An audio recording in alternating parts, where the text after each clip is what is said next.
I'm Heidi Ellert-McDermott. I'm the founder of Speechy and the author of the Modern Couples Guide to Wedding Speeches. So hopefully I know a few things about how to create a really good speech. And today I am going to tell you how to nail your groom speech. First of all, it's about gathering the right ingredients. Let's start with the thank yous. So the thank yous are a core part of your groom speech, but there's quite a few mistakes grooms make when they're putting them together. Firstly, you panic and think you need to thank basically half your guest list. You don't. That makes it very tedious for everyone to listen to if they personally aren't getting a thank you. So cut it down. Definitely do not thank anyone you're paying. Vendors, suppliers, the venue. Just give them a really good review or a tip after the event. They'll appreciate that more than getting a name check in your wedding speech.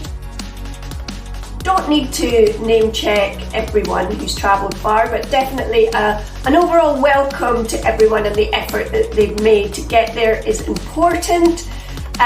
The crucial people that you do need to thank is both sets of parents, obviously, and your friends. Obviously, your partners can thank their own wedding squad if they are giving their speech, but if not, you have to clearly thank anyone who has helped either of you in the run-up to your wedding. The crucial bit in terms of writing your thank yous is that you do not make them generic and dull. So forget the, oh, thank you for bringing up this wonderful person that I'm now marrying.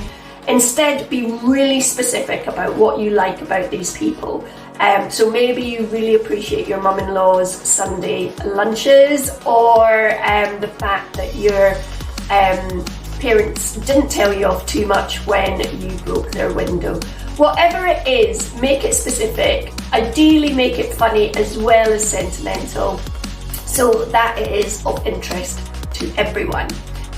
The next element that you need to gather is the crucial speech meat, and that is great stories. That's what connects everyone in the room. That's what creates sentiment. It's what can trigger a great laugh, and humour is crucial.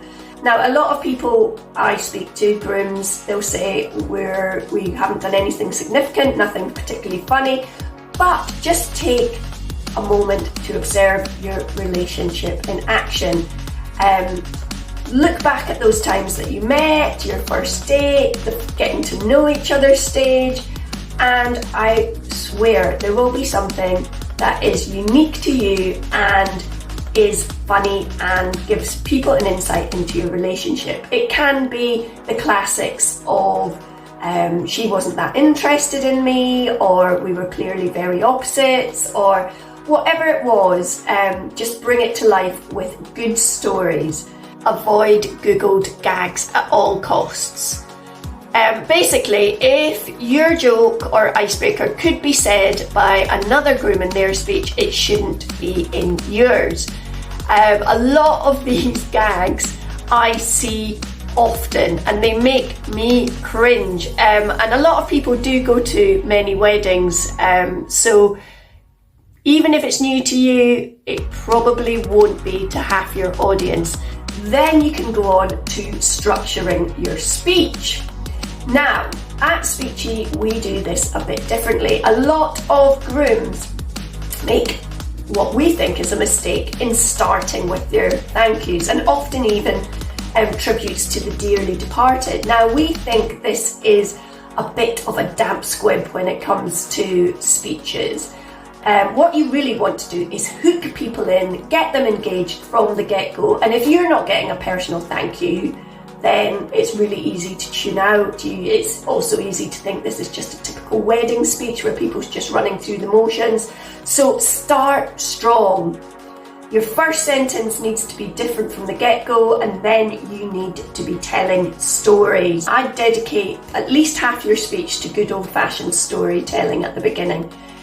Once you've done that, you can segue then into, and now we're here and you guys have made this day even more special, and go into the thank yous.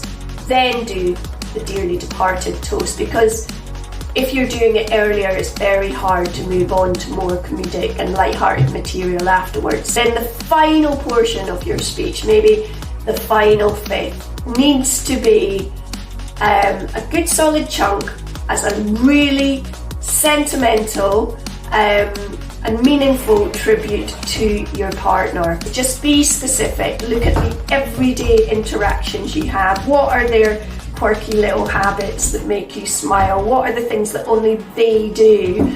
And bring that to the forefront, because that not only entertains people, it also shows people you get them, and it shows to your partner that you really have been paying attention. And then if you can, try and do what us professional speechwriters do, which is a callback. Callback to something that you mentioned earlier in your speech. It just makes you look a bit wittier. So if you've mentioned before that she's really forgetful, just say, I hope you won't forget that I am always there for you. Or something just like that. It doesn't need to be rocket science.